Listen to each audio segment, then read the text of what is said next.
What up, guys? Today I'm going to show you guys what you need in order to put Legend dual piston calipers on your Integra or Civic. I'm going to tell you what brackets you need to use, or which ones I used, what brake pads I used, what rotors I used to make everything fit, perfect. We have a track day this setup. I've been daily driving it. No, I won't say daily driving it, but I've been occasionally driving it already on the street with this. I've done a couple canyon runs with this setup, and to me it's the best bang for your buck. I did the whole swap for less than $200. So I mean, if you don't have the money to go with the spoon calipers or even with the Willwood setup, this is a pretty good setup, good bang for your buck. So yeah, stay tuned and I'm going to show you what you need. All right, let's go.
Okay guys, here's the size difference between the regular EX, SI, LS, GSR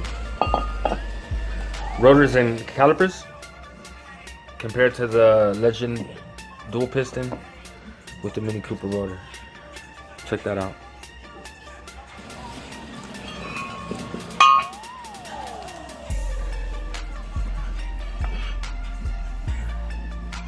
Here we go, let's go put this on.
All right, guys. So what I did is to make this setup work for me, I used Mini Cooper rotors off of a 2007 non-S.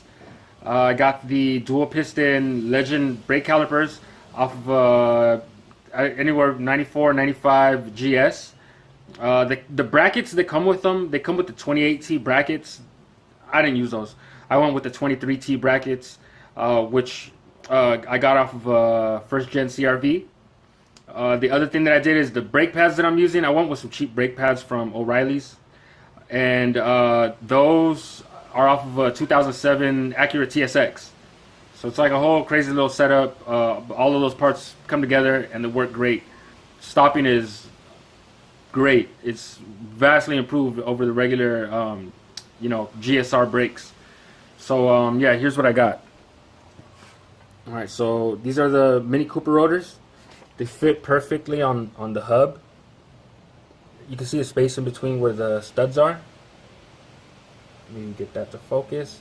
You can see that there's a little bit of space in between all of them, but it doesn't matter because the rotor still sits perfectly in the center because of that. Here's the calipers that I used. On the Legend, these actually sit on this side towards the facing the back of the car, but with the Integras, they sit in the front. So because of that, the bleeder valve is facing down, so it's kind of a pain in the butt to have to flip these up. What I did is I put a couple of pieces of wood inside, and while I did that, I had a friend sit inside, pump on the brakes to bleed the brakes. After that, just mount them back up and it's good to go. So 07 Mini Cooper, 07 Acura TSX, and 94, 95 Acura Legend. And the whole setup stops really, really well. What I also did with my setup, which you don't have to, but I went with it because I was able to find this in the junkyard on a 50% off day, and I ended up getting all four for about $4. This is my little setup. Well, in the end, rotors 100, pads 20, calipers, brackets ended up costing me 50, plus the paint another 20. So under $200 you can have this brake setup. I hope you guys enjoyed the video. If you do, please don't forget to give it a like. If you have any questions, feel free to ask and I'll answer any questions you have. And yeah, like, comment, subscribe, and thanks guys.